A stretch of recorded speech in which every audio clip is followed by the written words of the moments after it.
I think something we really saw in that conference finals with the Mavericks is if Luka and Kyrie are combining for 60 points, they're almost impossible to beat.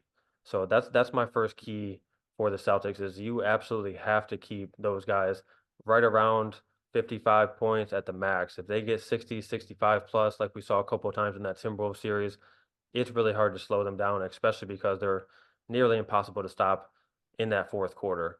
Another one that I wrote down was that going off of that is that the Celtics need to have the lead going into the fourth quarter. Like I said, this Mavericks team operate better than just about anybody else down the stretch because you can either give the ball to Kyrie and spread it out, let him go ISO, or you can get Luka in a high pick and roll and he's going to tear you apart in that. And I feel like we've seen over the last few weeks that this team, probably along with the Nuggets, are the two best teams operating in the clutch. And when you have a guy like Luka and Kyrie, it's hard to get wins unless you have the lead going to the fourth quarter. So a team like Boston, who we've seen kind of struggle at times trying to close out games, I feel like they have to have that lead going into the fourth quarter with about 6 minutes left.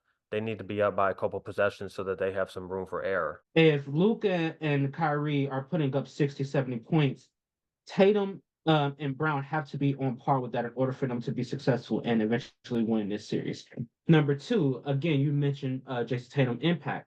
Jason Tatum with the 3-point shot. I want to say Jason Tatum impact. How is Jason Tatum going to play in this finals? He is the single most important player in this finals, and it's not close. And so how will he play and down the stretch where the last couple of years that has been the main problem and the main knock we've had against Jay Tatum is he hasn't showed up in the clutch. He hasn't showed up when it mattered the most. So his impact on the game has to be felt late.